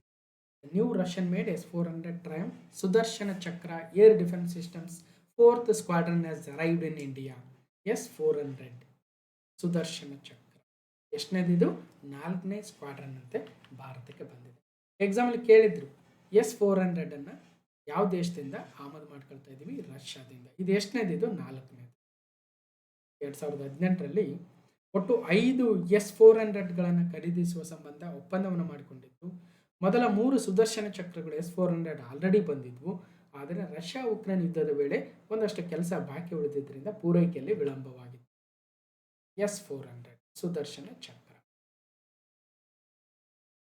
ಮೊನ್ನೆ UPSC CSE ಪ್ರಿಲಿಮ್ಸ್ 2026ರಲ್ಲಿ consider the following statements about the mission Sudarshan Chakra for India ಅಂತ ಕೇಳಿದ್ರು. ಸುದರ್ಶನ ಚಕ್ರದ ಬಗ್ಗೆನೇ, ಮಿಷನ್ ಸುದರ್ಶನ ಚಕ್ರದ ಬಗ್ಗೆನೇ ಕೇಳಿದಿರೋ ಒಂದು ಪ್ರಶ್ನೆ ಹೇಳಿಕೆಗಳ ಮುಖಾಂತರ UPSC ಪ್ರಿಲಿಮ್ಸ್ ಅಲ್ಲಿ. ಏನಂತ? It aims to enhance India's air defence, ballistic missile defence and aerial offensive capabilities. ಈಗ ಭಾರತಕ್ಕೆ ಎಲ್ಲೆಲ್ಲಿ ಆಕ್ರಮಣ ಆಗ್ಬೋದು ಅಂತ ಇರುತ್ತೋ ಅಲ್ಲೆಲ್ಲ ನಾವು S-400ಗಳನ್ನ ನಿಯೋಜನೆ ಮಾಡಿಬಿಟ್ರೆ ಯಾವ ಮಿಸೈಲ್ ನಮ್ಮ ಕಡೆ ಬರ್ತಾ ಇದೆ, ಯಾವ ಡ್ರೋನ್ ಬರ್ತಾ ಇದೆ, ಏನು ನಮ್ಮ ಮೇಲೆ ಅಟ್ಯಾಕ್ ಆಗ್ತಾ ಇದೆ, ಯುದ್ಧ ವಿಮಾನ ಬರ್ತಾ ಇದೆ, ಹೆಲಿಕಾಪ್ಟರ್ ಬರ್ತಾ ಇದೆಯಾ, ಮಿಸೈಲ್ ಬರ್ತಾ ಇದೆ, ಎಲ್ಲವನ್ನ ಸುಮಾರು ಎಷ್ಟೋ ಕಿಲೋಮೀಟರ್ ದೂರದಲ್ಲಿ ಅದನ್ನು ಐಡೆಂಟಿಫೈ ಮಾಡಿ ಅದರತ್ತ ನಮ್ಮ ಮಿಸೈಲ್ಗಳನ್ನು ಕಳಿಸಿ ಒಡೆದುರುಳಿಸಿ ರಕ್ಷಣೆ ನೀಡ್ತಕ್ಕಂಥ ಕೆಲಸವನ್ನು S-400 ಮಾಡುತ್ತೆ. ಅಂತಹ S-400ಗಳು ಈಗ ಆಲ್ರೆಡಿ ಪಾಕಿಸ್ತಾನ್ ಬಾರ್ಡ್ರಲ್ಲಿ, ಚೀನಾ ಬಾರ್ಡ್ರಲ್ಲಿ ಈಗ 3 ಆಲ್ರೆಡಿ ನಿಯೋಜನೆಗೊಂಡಿದ್ದಾವೆ. ಈಗ ಮತ್ತೊಂದು 4ನೇದು ಕೂಡ ಬರ್ತಾ ಇದೆ. ಒಟ್ಟಾರೆಯಾಗಿ ಈ ಮಿಷನ್ ಸುದರ್ಶನ ಚಕ್ರ ಅಂತಕ್ಕಂಥ ಒಂದು ಮಿಷನನ್ನು ಕಳೆದ ವರ್ಷದ ಸ್ವಾತಂತ್ರ್ಯೋತ್ಸವದ ಸಂದರ್ಭದಲ್ಲಿ ಮಾನ್ಯ ಪ್ರಧಾನಮಂತ್ರಿಗಳು ಘೋಷಣೆ ಮಾಡಿದ್ರು, ಮಿಷನ್ ಸುದರ್ಶನ ಚಕ್ರ. ಅದರ ಬಗ್ಗೆ ಹೇಳಿಕೆಗಳನ್ನು ಕೇಳಿದ್ದಾರೆ UPSC ಎಕ್ಸಾಮಲ್ಲಿ. It aims to enhance India's air defence, ballistic missile defence, aerial offensive capabilities. ಸರಿ ಇದೆ. This mission is being designed to enhance rapid, precise and powerful defence responses, reinforcing India strategic autonomy. ಮೂರನೇದು, one of the aims of this mission is to cover all the public places of India by an expanded nationwide security shield by 2035. ಅದೇ ಥರ ನಮ್ಮ Akash air defence system ಏನಿದೆ, S-400 ಇದೆ, ಅದೇ ಥರ ಇನ್ನಿತರ air defence ಸಿಸ್ಟಮ್ಗಳನ್ನ ನಾವು ನಮ್ಮ ದೇಶದ ಪ್ರಮುಖ ಪ್ರದೇಶಗಳಲ್ಲಿ ಇನ್ಸ್ಟಾಲ್ ಮಾಡೋ ಮೂಲಕ ಸೆಕ್ಯೂರಿಟಿಯನ್ನು ಇಡೀ ದೇಶದಾದ್ಯಂತ 2035ರವರೆಗೆ ಒಂದು ದೊಡ್ಡ ಗುರಾಣಿ ಆಕಾರದಲ್ಲಿ ಮಾಡಬೇಕು ಗುರಿ ಇದೆ. ಸರಿ ಇದೆ ಕೂಡ. ಸುದರ್ಶನ ಚಕ್ರದ ಮಿಷನ್ ಇವೇ ಉದ್ದೇಶಗಳು. ಈಗ ನಮ್ಮ ದೇಶದ ಪ್ರಮುಖ ಸ್ಥಳಗಳು ಯಾವ್ಯಾವ ಇದಾವೆ? ಒಂದು ಪಾರ್ಲಿಮೆಂಟ್ ಇದೆ. ಪಾರ್ಲಿಮೆಂಟ್ಗೆ ಒಂದು ಆಕಾಶ್ ಸೆಕ್ಯೂರಿಟಿ ಸಿಸ್ಟಮ್ ನೀಡಬೇಕು, ಏರ್ ಡಿಫೆನ್ಸ್ ಸಿಸ್ಟಮ್. ಅಥವಾ ಪಬ್ಲಿಕ್ ಪ್ಲೇಸಸ್ ಎಲ್ಲಿದ್ದಾವೆ ಅಲ್ಲೆಲ್ಲ ನಾವು ರಕ್ಷಣೆಯನ್ನು ಮಾಡ್ಕೊಳ್ಬೇಕು. ಹಾಗಾಗಿ ಎಲ್ಲ ಹೇಳಿಕೆಗಳು ಸರಿ ಇದ್ದಾವೆ ನೋಡ್ಬೋದು. ಇದನ್ನು ನಾವು ಕ್ಲಾಸ್ ನಂಬರ್ 894 ಆಗಸ್ಟ್ 2025 ಪಾರ್ಟ್ 8ಅಲ್ಲಿ ಹೇಳಿಕೆಗಳ ಮುಖಾಂತರ ನೋಡಿದ್ವಿ. Which of the following statements are correct regarding PM Modi 79th independence day speech 2025? ಪ್ರಧಾನಿ ಮೋದಿ ಅವರ 79ನೇ ಸ್ವಾತಂತ್ರ್ಯ ದಿನಾಚರಣೆಯ ಭಾಷಣ 2025 ಕುರಿತು ಕೆಳಗಿನ ಯಾವ ಹೇಳಿಕೆಗಳು ಸರಿಯಾಗಿದ್ದಾವೆ ಅಂತ ನೀವು ಕ್ಲಾಸ್ ನಂಬರ್ 894 ಹೋಗಿ ನೋಡಿ. ಈಗ ನಾನು ಒಂದು ಹೇಳಿಕೆ ಮಾತ್ರ ಹೇಳ್ತೀನಿ. Sudarshan Chakra was announced as an indigenous multilayered missile defence system. Sudarshan ಚಕ್ರವನ್ನು ದೇಶೀಯ ಬಹುಪದರದ ಕ್ಷಿಪಣಿ ರಕ್ಷಣಾ ವ್ಯವಸ್ಥೆ ಎಂದು ಘೋಷಿಸಲಾಯಿತು. ಎಲ್ಲವೂ ಸರಿ ಇದ್ದಾವೆ. ಇಲ್ಲಿ GST ಬಗ್ಗೆ ಇದೆ, ಅದೇ ಥರ ಪ್ರಧಾನಮಂತ್ರಿ ವಿಕಸಿತ್ ಭಾರತ್ ರೋಜ್ಗಾರ್ ಯೋಜನೆ ಬಗ್ಗೆ ಇದೆ, ಅದೇ ಥರ $10 ಟ್ರಿಲಿಯನ್ ಮಾಡಬೇಕಂತ ಗುರಿಯನ್ನು ಹೇಳಿದರೆ ಅದ್ರ ಬಗ್ಗೆ ಕೂಡ ಇದೆ. ನಾನು ಮಾತಾಡೋದು ಕೇವಲ ಸುದರ್ಶನ ಚಕ್ರದ ಬಗ್ಗೆ ಮಾತ್ರ ಹೇಳ್ತೀನಿ. ದೇಶ ರಕ್ಷಣೆಗೆ ಸುದರ್ಶನ ಚಕ್ರ ದೇಶದ ಪ್ರಮುಖ ಸೇನಾ ನೆಲೆಗಳನ್ನು ರಕ್ಷಿಸಲು ಮತ್ತು ಶತ್ರುವಿನ ಬೆದರಿಕೆಗೆ ನಿರ್ಣಾಯಕ ಪ್ರತ್ಯುತ್ತರ ನೀಡಲು ಸ್ವದೇಶಿ ತಂತ್ರಜ್ಞಾನವನ್ನು ಬಳಸಿ ಸುದರ್ಶನ ಚಕ್ರ ಎಂಬ ಹೆಸರಿನ ವಾಯು ರಕ್ಷಣಾ ವ್ಯವಸ್ಥೆ ಅಭಿವೃದ್ಧಿಪಡಿಸುವ ಮಹತ್ವಾಕಾಂಕ್ಷೆಯ ಯೋಜನೆಯನ್ನು ಪ್ರಧಾನಿ ಮೋದಿ ಅವರು 79ನೇ ಸ್ವಾತಂತ್ರ್ಯ ದಿನಾಚರಣೆಯ ಸಂದರ್ಭದಲ್ಲಿ ಘೋಷಣೆ ಮಾಡಿದರು. ಇದ್ರ ಬಗ್ಗೆ ಹೇಳಿಕೆಗಳ ಮುಖಾಂತರ ಬಂದಿದೆ ಅನ್ನೋದಿಲ್ಲಿ ಗಮನಿಸಬೇಕು. 2035ರ ವೇಳೆಗೆ ರಾಷ್ಟ್ರವು ತನ್ನ ಭದ್ರತಾ ವ್ಯವಸ್ಥೆಯನ್ನು ಬಲಪಡಿಸಲು ಪ್ರಯತ್ನಿಸುತ್ತಿದೆ. ಅದಕ್ಕಾಗಿ ಭಗವಾನ್ ಶ್ರೀಕೃಷ್ಣನ ಸುದರ್ಶನ ಚಕ್ರದಿಂದ ಈ ಸುದರ್ಶನ ಚಕ್ರ ಮಿಷನ್ ಸ್ಫೂರ್ತಿಯನ್ನು ಪಡೆದಿದೆ ಅಂತ ಈ ಸಂದರ್ಭದಲ್ಲಿ ಹೇಳಿದರು. ನೋಡಿ, ಹೋಗಿ ಕ್ಲಾಸಸ್ ನೋಡ್ಬೇಕು, ಕಂಟಿನ್ಯೂಸ್ ಆಗಿ ನೋಡಿದ್ರೆ ಗೊತ್ತಿರುತ್ತೆ. ಕೆಲವರಿಗೆ ಅನ್ಸ್ಬೋದು ಎಲ್ಲ ಇಲ್ಲೇ ಹೇಳ್ಬಿಡ್ರಿ ಅಂತ. ಎಲ್ಲ ಇಲ್ಲೇ ಹೇಳಂಗಿದ್ರೆ ನೀವೇನು ಓದೋದಿದೆ ಹೇಳ್ರಿ. ನೀವು ಪ್ರಯತ್ನ ಮಾಡಬೇಕು, ನೀವು ಕಷ್ಟಪಡಬೇಕು, ನಿಮ್ಮ ನಾಲೆಜ್ ಬರಬೇಕು. ಎಲ್ಲ ರೆಡಿ ಮಾಡಿ ಫುಡ್ ಕೊಡ್ರಿ ಅಂದರೆ ಎಲ್ಲ ಆಗುತ್ತೆ. Question number 8. ಭಾರತದ ಮುಖ್ಯ ನ್ಯಾಯಮೂರ್ತಿಗಳು ಸೂರ್ಯಕಾಂತ್ ಅವರು ಸುಪ್ರೀಂ ಕೋರ್ಟ್ನ ಹೊಸದಾಗಿ ನೇಮಕೊಂಡ ನ್ಯಾಯಾಧೀಶರಿಗೆ ಪ್ರಮಾಣ ವಚನವನ್ನು ಬೋಧಿಸಿದರು. Chief justice of India Suryakant administered the oath office to give newly appointed judges of the supreme court. ಈಗ ಮೊನ್ನೆ ಕಳೆದ ಮೇ ತಿಂಗಳಲ್ಲಿ ಒಂದು ಡಿಸ್ಕಷನ್ ಮಾಡಿದ್ವಿ. ಏನಂತ, ಭಾರತದ ಸುಪ್ರೀಂ ಕೋರ್ಟ್ನ ನ್ಯಾಯಮೂರ್ತಿಗಳ ಸಂಖ್ಯೆ 33+1 ಇದೆ. ಈಗ ಮತ್ತೆ ಅದನ್ನು 37+1 ಮಾಡ್ತಾ ಇದ್ದಾರೆ. ಅಂದರೆ 4 ಒಟ್ಟು 4 ಹೊಸ ನ್ಯಾಯಮೂರ್ತಿಗಳಿಗೆ ಅವಕಾಶವನ್ನು ಕೊಡೋದು. ಹಾಗಾಗಿ ಆ ಸುಗ್ರೀವಾಜ್ಞೆಯನ್ನು ಹೊರಡಿಸಿದ್ರು ಮತ್ತು ಆಲ್ರೆಡಿ ಖಾಲಿ ಇದ್ದಂತಹ ಪ್ಲೇಸ್ಗಳು ಮತ್ತು ಹೊಸದಾಗಿ ಆ್ಯಡ್ ಆಗಿರ್ತಕ್ಕಂಥ 4 ನ್ಯಾಯಮೂರ್ತಿಗಳ ಸ್ಥಾನಕ್ಕೆ ಒಟ್ಟಾರೆ 5 ನ್ಯಾಯಮೂರ್ತಿಗಳು ಪ್ರಮಾಣ ವಚನವನ್ನು ಸ್ವೀಕರಿಸಿದ್ದಾರೆ. ಆ ಮೂಲಕ ಒಂದು ವೇಕೆನ್ಸಿ ಉಳಿದಂಗೆ ಆಯ್ತಂತೆ. ಸುಪ್ರೀಂ ಕೋರ್ಟ್ಗೆ ನೇಮಕವಾಗಿರುವ 5 ನ್ಯಾಯಮೂರ್ತಿಗಳಿಗೆ ಪ್ರಮಾಣ ವಚನವನ್ನು ಮುಖ್ಯ ನ್ಯಾಯಮೂರ್ತಿಗಳಾಗಿರ್ತಕ್ಕಂಥ ಸೂರ್ಯಕಾಂತ್ ಅವರು ಬೋಧನೆಯನ್ನು ಮಾಡಿದರು. ಸೊ ನ್ಯಾಯಮೂರ್ತಿಗಳಾಗಿರ್ತಕ್ಕಂಥವ್ರು ಯಾರು ಅಂದರೆ, ಒಬ್ಬರು ಶೀಲ್ ನಾಗ್ ಅವರು, 2ನೇರವರು ಶ್ರೀ ಚಂದ್ರಶೇಖರ್ ಅವರು, 3ನೇರವರು ಸಂಜೀವ್ ಸಚ್ದೇವ್ ಅವರು, 4ನೇರವರು ಅರುಣ್ ಪಲ್ಲೀರವರು, 5ನೇರವರು ವಿ ಸುಬ್ರಹ್ಮಣ್ಯ ಅವರು ಅಧಿಕಾರ ಮತ್ತು ಗೌಪ್ಯತೆಯ ಪ್ರಮಾಣವನ್ನು ಪಡೆದರು.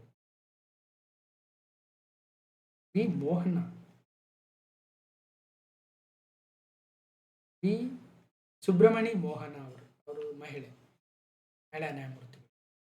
ಹಾಗಾಗಿ ಜಸ್ಟಿಸ್ ಶೀಲ್ ನಾಗ್ ಅವರು ಹಿಂದೆ ಪಂಜಾಬ್ ಮತ್ತು ಹರಿಯಾಣ ಹೈಕೋರ್ಟ್ನ ಮುಖ್ಯ ನ್ಯಾಯಮೂರ್ತಿಗಳಾಗಿ ಕಾರ್ಯನಿರ್ವಹಿಸಿದರು. ಶ್ರೀ ಚಂದ್ರಶೇಖರ್ ಅವರು ಬಾಂಬೆ ಹೈಕೋರ್ಟ್ನ ಮುಖ್ಯ ನ್ಯಾಯಮೂರ್ತಿಗಳಾಗಿ ಕಾರ್ಯನಿರ್ವಹಿಸಿದ್ದಾರೆ.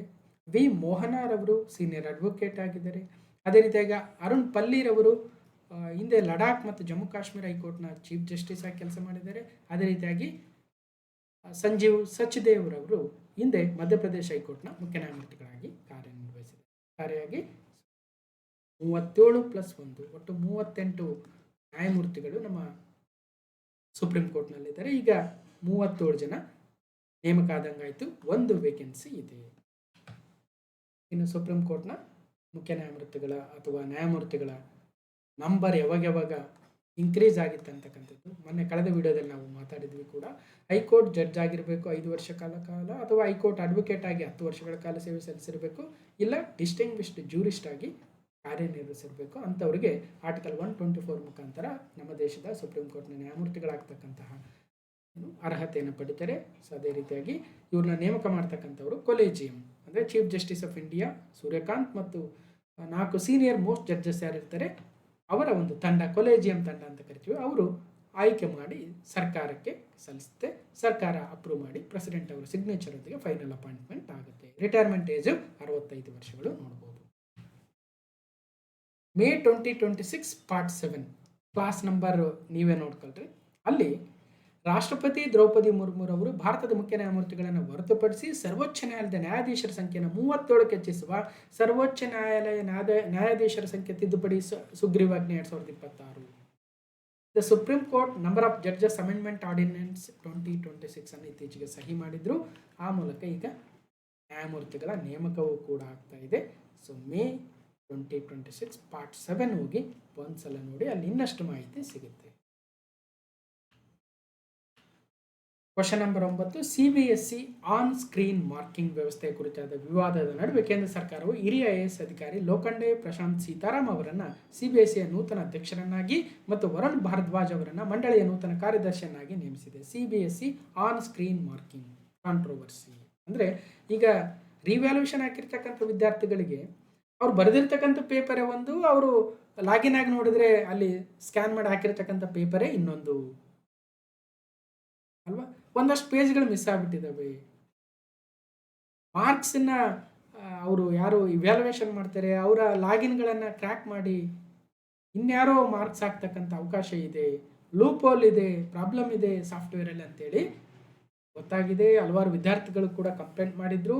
ಹಾಗಾಗಿ CBSEಯ ಮುಖ್ಯಸ್ಥರನ್ನು ಈಗ ಚೇಂಜ್ ಮಾಡ್ತಾ ಇದೆ ಸರ್ಕಾರ. CBSE ಅಧ್ಯಕ್ಷ ಕಾರ್ಯದರ್ಶಿ ಎತ್ತಂಗಡಿ, ಮಂಡಳಿಗೆ ಹೊಸ ಮುಖ್ಯಸ್ಥರು ಕಾರ್ಯ.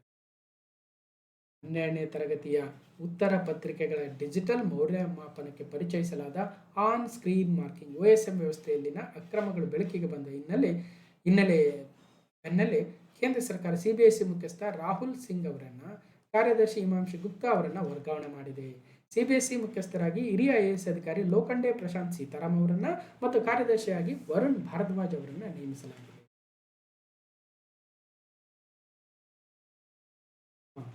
ಯಾರೀಗ Prashant Sitaram appointed as a new CBSE chairperson, Varun Bharadwaj as a secretary. ಹಾಗಾದರೆ central board of secondary education CBSE 1962 1 July ಸ್ಥಾಪನೆ, ಡೆಲ್ಲಿಯಲ್ಲಿ ತನ್ನ ಪ್ರಧಾನ ಕಚೇರಿಯನ್ನು ಹೊಂದಿದೆ.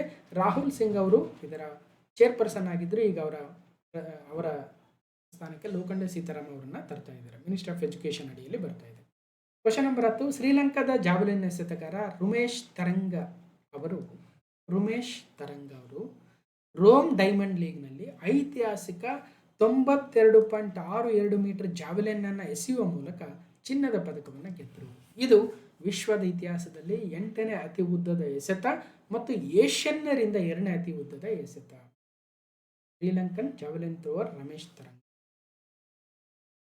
ನೀರಜ್ ಚೋಪ್ರಾ ದಾಖಲೆ ಹಿಂದಿಕ್ಕಿದ ಲಂಕಾದ ರಮೇಶ್. ಪ್ರತಿಷ್ಠಿತ ಡೈಮಂಡ್ ಲೀಗ್ ಕ್ರೀಡಾಕೂಟ ರೋಮಲ್ಲಿ ನಡೆದಿತ್ತು. ಜಾವೆಲಿನ್ ಥ್ರೋ ಸ್ಪರ್ಧೆಯಲ್ಲಿ ಶ್ರೀಲಂಕಾದ 23 ವರ್ಷದ ಜಾವೆಲಿನ್ ತಾರೆ ರುಮೇಶ್ ತರಂಗಪತಿರಾರವರು 92.62 ಮೀಟರ್ ದೂರ ಎಸೆದು ಚಿನ್ನದ ಪದಕವನ್ನು ಗೆದ್ದರು. ಆ ಮೂಲಕ ಭಾರತದ star athlete Neeraj Chopra 90.23 metre ಎಸೆದಿದ್ದರು. ಅವರ ದಾಖಲೆಯನ್ನು ಹಿಂದಿಕ್ಕಿ ಏಷ್ಯಾದಲ್ಲಿ 2ನೇ ಅತ್ಯುತ್ತಮ ಪ್ರದರ್ಶನ ನೀಡಿದ ಜಾವೆಲಿನ್ ಪಟು ಎಂಬ ಹೆಗ್ಗಳಿಕೆಗೆ ಪಾತ್ರರಾದರು. 90 ಮೀಟರ್ ಗಡಿ ದಾಟಿದ ವಿಶ್ವದ 28ನೇ ಮತ್ತು ಏಷ್ಯಾದ 4ನೇ ಅಥ್ಲೀಟ್ ಆಗಿ ಗುರುತಿಸಿಕೊಂಡರು. ರಮೇಶ್ ತರಂಗಪತಿರಾಗೆ 23ನೇ ವಯಸ್ಸಿನ ಶ್ರೀಲಂಕಾದ ಜಾವೆಲಿನ್ ಥ್ರೋವರ್. ಹಾಗಾದರೆ ಪ್ರಪಂಚದಲ್ಲಿ ಜಾನ್ ಜಲೆನ್ಜಿ ಅವರು 98.48 ಮೀಟರ್ ಜಾವೆಲಿನ್ ಎಸೆದು ದಾಖಲೆ ಮಾಡಿದ್ದಾರೆ. ಪಾಕಿಸ್ತಾನದ ಅರ್ಷಮ್ ನದೀಮ್ ಅವರು 92.97 ಇಡೀ ಏಷ್ಯಾದಲ್ಲೇ ನಂಬರ್ 1 ಸ್ಥಾನದಲ್ಲಿದ್ದಾರೆ. ನಂತರ ಈಗ ರುಮೇಶ್ ತರಂಗಪತಿರಾಗೆರವರು 92.62 ಶ್ರೀಲಂಕಾದವರು ಹೀಗೆ ಏಷ್ಯಾದಲ್ಲಿ 2ನೇ ಸ್ಥಾನ. ಒಟ್ಟಾರೆಯಾಗಿ ಪ್ರಪಂಚದಲ್ಲಿ 8ನೇ ಅತಿ ದೊಡ್ಡ ಜಾವೆಲಿನ್ ಥ್ರೋ. ಟಾಪ್ 10ನಲ್ಲಿ ನಮ್ಮ ನೀರಜ್ ಚೋಪ್ರಾರವರು ಇಲ್ಲ, ಗಮನಿಸಿ, ಅವ್ರದ್ದು 90.62 ಇದೆ ಹೈಯೆಸ್ಟ್. ಇಷ್ಟು ಕ್ಲಾಸ್ ನಂಬರ್ 1142 ಆಗಿತ್ತು ಮತ್ತು June 2026 part 4 important current affairs ಆಗಿತ್ತು. ಇದರ PDF ಅನ್ನು ಅಪ್ಲೋಡ್ ಮಾಡಿ ನಿಮಗೆ ಇನ್ಫಾರ್ಮೇಷನ್ ಕೊಡ್ತೀನಿ ಅಂತ ಹೇಳ್ತಾ ಈ ವಿಡಿಯೋನ ಕಂಪ್ಲೀಟಾಗಿ ನೋಡಿರ್ತಕ್ಕಂಥ ಎಲ್ರಿಗೂ ಧನ್ಯವಾದಗಳು. ಮತ್ತು ಮುಂದಿನ ವಿಡಿಯೋದಲ್ಲಿ ಸಿಗ್ತೀನಿ ಅಂತ ಹೇಳ್ತಾ ಥ್ಯಾಂಕ್ ಯು.